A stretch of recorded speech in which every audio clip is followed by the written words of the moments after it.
Jeffrey Epstein దశాబ్దాల పాటు ఈ పేరు చుట్టూ అల్లుకున్న ఒక భయంకరమైన నెట్వర్క్ ఆధిపత్యం చెలాయించిన ఆ పవర్ గురించి ప్రపంచం మొత్తం నివ్వెరపోయింది కదూ. అసలు ఇదంతా కేవలం ఒక వ్యక్తి కథ కాదు, ఒక అత్యంత రహస్యమైన చీకటి వ్యవస్థ కథ.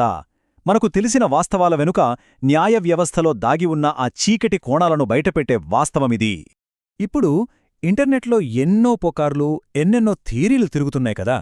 కానీ వాటన్నింటినీ కాసేపు పక్కన పెడితే అసలు ఈ 3.5 మిలియన్ పేజీల ఎప్స్టీన్ ఫైల్స్లో నిజంగా దాగి ఉన్న ఆ చీకటి రహస్యాలేమిటి? సుదీర్ఘకాలంగా బయటకురాని ఈ డాక్యుమెంట్స్ మనకు ఏం చెబుతున్నాయి? ఈ విశ్లేషణలో మనం ఈ వాస్తవాలను లోతుగా కనుక్కుందాం. చూడండి, మనం ఏవో గాలి వార్తల గురించి కాకుండా నేరుగా పక్కా ఆధారాలతో మాట్లాడుకుందాం. ఉదాహరణకు, ఇక్కడ కనిపిస్తున్న యుఎస్ హౌస్ ఓవర్సైట్ కమిటీ ఇచ్చిన అధికారిక నివేదికనే తీసుకుందాం. సంచలనాల కోసం క్రియేట్ చేసిన ఫేక్ న్యూస్కి, విచారణ ద్వారా నిర్ధారించబడిన వాస్తవాలకు మధ్య ఉన్న తేడాను ఈ రిపోర్ట్ మనకు చాలా స్పష్టంగా చూపుతుంది. ఒక్కసారి ఈ సంఖ్యను ఊహించుకోండి. అక్షరాల 35 లక్షలు. 2026 జాన్యువరిలో డిపార్ట్మెంట్ ఆఫ్ జస్టిస్ విడుదల చేసిన ఫైల్స్ పేజీల సంఖ్య ఇది. ఒకే ఒక కేసు దర్యాప్తు కోసం ఇంత భారీ స్థాయిలో పత్రాలున్నాయంటే అసలు ఆ నేర సామ్రాజ్యం ఎంత లోతుగా పాతుకుపోయిందో అర్థం చేసుకోవచ్చు. వింటుంటేనే ఒక రకమైన ఉత్కంఠ రేగుతోంది కదూ. ఇక ఈ నంబర్స్ అయితే మనల్ని మరింత ఆశ్చర్యపరుస్తాయి. సెంటినల్ సిస్టమ్ నుండి దర్యాప్తు అధికారులు స్వాధీనం చేసుకున్న డిజిటల్ ఎవిడెన్స్ ఇది.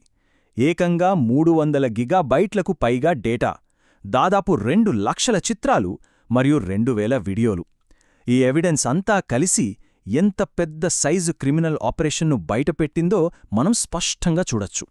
ఈ నేరాలు ఎంత పక్కా ప్లాన్తో, ఎంత ఆర్గనైజ్డ్గా జరిగాయో అర్థం చేసుకోవాలంటే సదరన్ డిస్ట్రిక్ట్ ఆఫ్ న్యూయార్క్ చెందిన ఈ కోర్టు పత్రాన్ని మనం నిశితంగా గమనించాలి.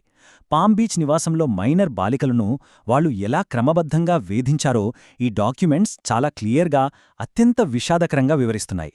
ఇక్కడ మనం గమనించాల్సిన మరో కీలకమైన విషయం ఈ గ్లోబల్ వెబ్. ఈ ఆకృత్యాలకు వెన్నుదన్నుగా నిలిచిన ఆ పవర్ ఎక్కడినుంచొచ్చింది? ఎలాంటి పక్షపాతం లేకుండా పక్కాగా ఫ్యాక్ట్స్ చూస్తే రాజకీయ నాయకులు, దేశాధినేతలు, అంతర్జాతీయ రాజకుటుంబీకులు, ఫైనాన్స్ దిగ్గజాలు, అకాడమియా ప్రముఖులు, ఇలా అందరూ ఈ వలలో ఉన్నారు. ఇదొక మామూలు నెట్వర్క్ కాదు. ఇదంతా ఏదో ఒకరిద్దరు కలిసి చేసిన పని కాదు. ఇదొక కార్పొరేట్ సిండికేట్ లాగా పనిచేసింది. ఈ పట్టిక చూడండి. అమాయక బాలికలను తీసుకొచ్చే రిక్రూటర్లు, ఈ ఆపరేషన్స్కి నిధులు సమకూర్చే ఫైనాన్షియల్ మేనేజర్లు, ఎక్కడ ఏ సమస్య వచ్చినా ఇట్టే పరిష్కరించే ఇంటర్నేషనల్ ఫిక్సర్లు, ఈ కో-కన్స్పిరేటర్స్ అందరూ కలిసి ఎంతో పకడ్బందీగా ఈ క్రైమ్ సిండికేట్ను నడిపారు. మరి ఇన్ని దారుణాలు ఇన్నాళ్లు ఎలా బయటకు రాలేదు? ఆ నిశ్శబ్దాన్ని బద్దలు కొట్టింది సివిల్ లిటిగేషన్ల ద్వారా నిరంతరంగా సాగిన న్యాయ పోరాటాలు.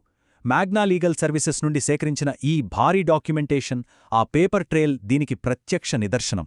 ఈ వాంగ్మూలాలే ఆ చీకటి కోణాలను వెలుగులోకి లాగాయి.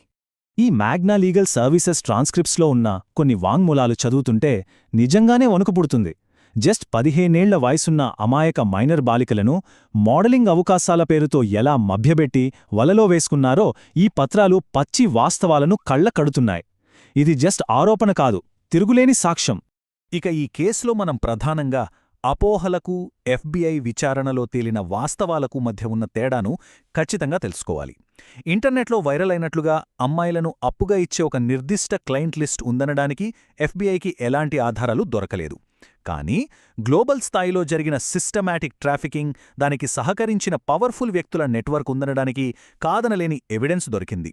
అంటే వాస్తవం పుకార్ల కంటే కూడా ఎంతో భయంకరమైనది అన్నమాట.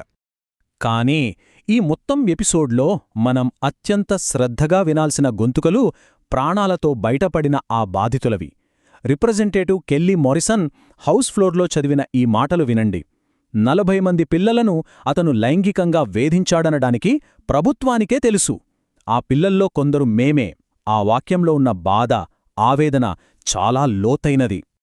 అదే లేఖలోని ఇంకో వాక్యం చూడండి.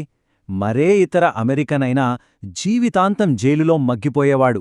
కాని ఒక నాన్ ప్రాసిక్యూషన్ అగ్రిమెంట్ ద్వారా అతను రక్షించబడ్డాడు. ఈ మాటల్లో ఉన్న ఆగ్రహం గమనించారా? అమాయక పిల్లలను కాపాడాల్సిన ప్రభుత్వ వ్యవస్థలు ఎంత దారుణంగా విఫలమయ్యాయో ఈ ఒక్క వాక్యం స్పష్టం చేస్తోంది.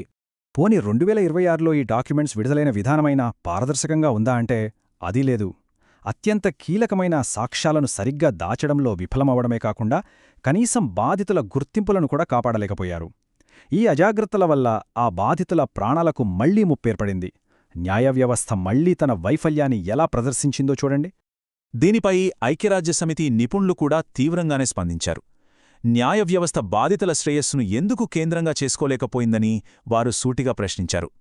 ఈ రకమైన ఇన్స్టిట్యూషనల్ గ్యాస్లైటింగ్ అంటే బాధితులను మానసికంగా మరింత గందరగోళానికి గురిచేసి వారి పాత గాయాలను మళ్లీ రేపడమే అని నిపుణులు తీవ్రంగా ఖండించారు. ఒక్కసారి ఈ జాప్యాన్ని టైమ్లైన్ ద్వారా చూద్దాం.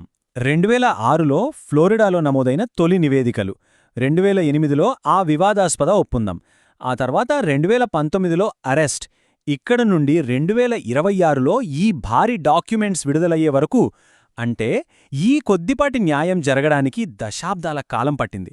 ఎంత భయంకరమైన ఆలస్యం కదూ! ఇంతకీ ఈ జాప్యానికి కారణమైన 2008 నాటి నాన్ ప్రాసిక్యూషన్ అగ్రిమెంట్ లేదా ఎన్పిఏ ఏంటో తెలుసా? ఫ్లోరిడాలో కుదిరిన ఈ ఒక్క చట్టపరమైన లొసుగున అడ్డుపెట్టుకుని ఎప్స్టీన్తో పాటు ఆ చీకటి నెట్వర్క్లోని పవర్ఫుల్ కో-కన్స్పిరేటర్స్ అందరినీ దశాబ్దానికి పైగా ఫెడరల్ ప్రాసిక్యూషన్ నుండి ఎలా కాపాడారో చూస్తే చట్టం ఎవరి చుట్టమో ఇట్టే అర్థమవుతుంది. అయితే 2026లో ఈ ఫైల్స్ అన్సీల్ అవ్వడం ఎట్టకేలకు కొన్ని తీవ్ర పరిణామాలకు దారితీసింది. Andrew Mountbatten Windsor, British politician Peter Mandelson arrest కావడం, నార్వేజియన్ మాజీ ప్రధాని థోర్బ్జోర్న్ జాగ్లాండ్పై అవినీతి ఆరోపణలు రావడం, ఇవన్నీ ఈ డాక్యుమెంట్ సృష్టించిన సునామీకి చిన్న ఉదాహరణలు. అంటే చట్టం తన పని తాను చేయడం ఇప్పుడే మొదలైంది. చివరిగా ఇదంతా చూశాక మన మదిలో మెదిలే ఒకే ఒక్క బలమైన ప్రశ్న ఏంటంటే, నిస్సహాయులను, బలహీనులను రక్షించడానికి ఏర్పాటు చేసిన ఈ న్యాయ వ్యవస్థ సంపద మరియు పవర్ మధ్య ఉన్న ఈ చీకటి వలయంలో చిక్కుకుని 2 దశాబ్దాలకు పైగా ఆ శక్తివంతులను ఎలా రక్షించగలిగింది? చట్టం నిజంగా అందరికీ సమానమేనా? ఈ ప్రశ్న మనల్ని ఎప్పటికీ వెంటాడుతూనే ఉంటుంది.